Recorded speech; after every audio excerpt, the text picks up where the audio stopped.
मैं जल्दी से वॉशरूम जाने के लिए उठा तो भाई साहब अभी तक उठा हुआ था, जो कि पर्दों से बिल्कुल साफ नजर आ रहा था। मेरा नाम कामरान है और मैं फैसलाबाद में रहता हूँ।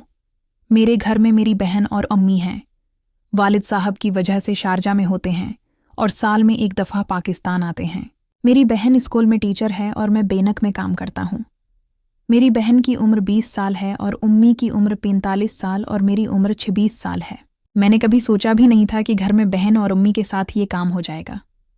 ये बात उन दिनों की है जब कोरोना की वजह से पूरे मुल्क में लॉकडाउन था और सब कुछ बंद था। मेरी बहन का नाम सारा है, अम्मी का नाम रज़िया है। अब आपको बताता हूँ कि पहले बहन के साथ किस तरह शुरू हुआ। इसका स्कूल बंद था और वो घर पर होती थी। मैं भी बेनक से जल्दी घर आ जाता था। मेरा कमरा ऊपर। बेनक से आने के बाद मैं अपने कमरे में ही रहता था और बाकी वक्त लैपटॉप पर मूवी देखता था। जिंदगी बहुत बोर गुजर रही थी। कोरोना की वजह से दोस्तों के साथ घूमना भी बंद था, तो ज़्यादा वक्त घर पर ही गुजरता था। हफ्ते का दिन था और मैं सुबह सबसे पहले उठकर नीचे गया था। कुछ सलाम किया और मामों से खैरियत ली तो मामों बोले, कामरान तुम्हारी नानी की तबीयत बहुत ख़राब है, मैं रज़िया को लेने आया हूँ। अम्मी किचन से नाश्ता लेकर आ गईं। कामरान बेटा मैं तुम्हारे मामों के साथ जा रही हूँ। तुम्हारी नानी की तबीयत ठीक नहीं है, मैं 3-4 दिन के बाद आ जाऊंगी। सारा भी अपने रूम से बाहर आ गई और उसको भी उम्मी ने बता दिया कि नानी की तबीयत ठीक नहीं है। उम्मी तैयार होकर बाहर आए, बहन का ख्याल रखना और घर पर ही रहना।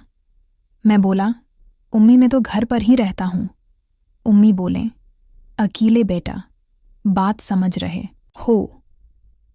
मेरी नानी और मामों फैसलाबाद में रहते थे। मामों और नानी का घर हमारे घर से दूर है। अम्मी हम बहन भाई को समझाकर मामों के साथ चली गईं। मैंने चाय का कप पिया और लाउंज में बैठकर टीवी देखने लगा। सारा नाश्ता करने के बाद घर के काम करने लगी। कोरोना की वजह से हमने मासी को काम से मना कर दिया था। घर के सारे काम अम्मी और सारा करते थे।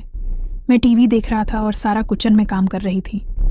सारा किचन का काम कर के टीवी देखने लगी। सारा नाइट ड्रेस यानी ट्राउज़र और शर्ट पहनी हुई थी। अब वो घर में अक्सर इसी ड्रेस में होती थी, लेकिन कभी इस नज़र से नहीं देखा था। वो बग़ैर दोपटे की थी और लग रहा था। उसने नीचे से कुछ भी नहीं पहना था। उसके फटबाल साफ नज़र आ रहे थे। सारा ने पनक शर्ट और ब्लैक ट्राउज़र पहना हुआ था। सारा टीवी देखते हुए बोली, भाई दोपहर में क्या बनाऊं? मैं बोला, कुछ भी बना लो। और वो बोली, अच्छा अब तो घर की सफाई कर लूं, फिर सोचती हूँ। ये कहते हुए वो उठ गई। आज मैंने पहली दफ़ा गौर किया था। यह हादिसा काफ़ी अट्रैक्टिव लगा। शर्ट काफ़ी ऊपर थी और ट्राउज़र में से सारा की खूबसूरती वाज़ेह नज़र आ रही थी। अब मैं उसको दूसरी नज़र से देख रहा था। इस वक्त बहन को करने का दिल कर रहा था। मैंने कई दफ़ा अपने दिमाग को इधर उधर करने की कोशिश की, लेकिन दिमाग बार बार सारा की तरफ आ जाता। मैंने सोचा कि ऊपर चलकर कोई ऐसी मूवी देखी जाए जिससे दिल बहल जाए। मैंने सारा को कहा कि मैं ऊपर जा रहा हूँ, अगर कोई काम हो तो आवाज़ दे देना, और ऊपर आकर मैंने लैपटॉप में मूवी लगा ली। मैंने एक इंटरेस्टिंग सी मूवी लगा ली। मूवी देखते ही मेरे हाथ अपनी मर्जी पर आ गए और हाथ की हरकत करने लगा और देखते ही देखते बेपर्दा हो गया। मैं पूरी तरह मूवी देखने में मगन था। मुझे इस बात का पता ही नहीं चला कि सारा मेरे रूम का दरवाज़ा खोलकर मुझे देख रही थी। अचानक मेरी नज़र दरवाजे की तरफ गई, जहां सारा हाथ में झाड़ू लेकर खड़ी थी। इस पर नज़र पड़ते ही मैंने जल्दी से अपने आप को संभाला और सारा की तरफ बैठ करके हल्का सा दिखाया। हड़बड़ाते हुए बोला, सारा क्या हुआ?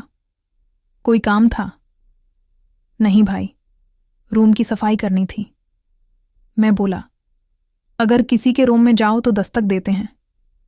सारा ने कहा, भाई 2-3 दफ़ा क्या था, आप मसरूफ़ थे इसलिए आवाज़ नहीं सुनी होगी। मैं शर्मिंदा हो रहा था कि सारा ने मुझे ऐसे देख लिया है तो अब वो क्या सोचेगी। मैं जल्दी से वॉशरूम जाने के लिए उठा तो भाई साहब अभी तक उठा हुआ था, जो कि पर्दों से बिल्कुल साफ नज़र आ रहा था।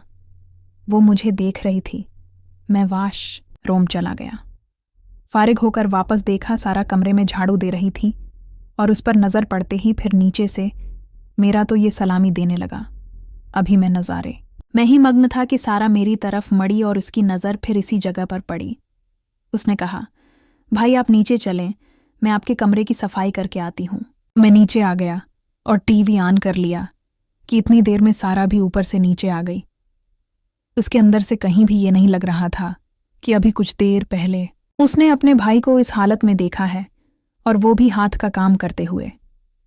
जब मैंने उसको नॉर्मल देखा तो मैं भी नॉर्मल हो गया। सारा काम खत्म करके मेरे सामने सूफे पर बैठी और बोली, भाई पानी पिला दें।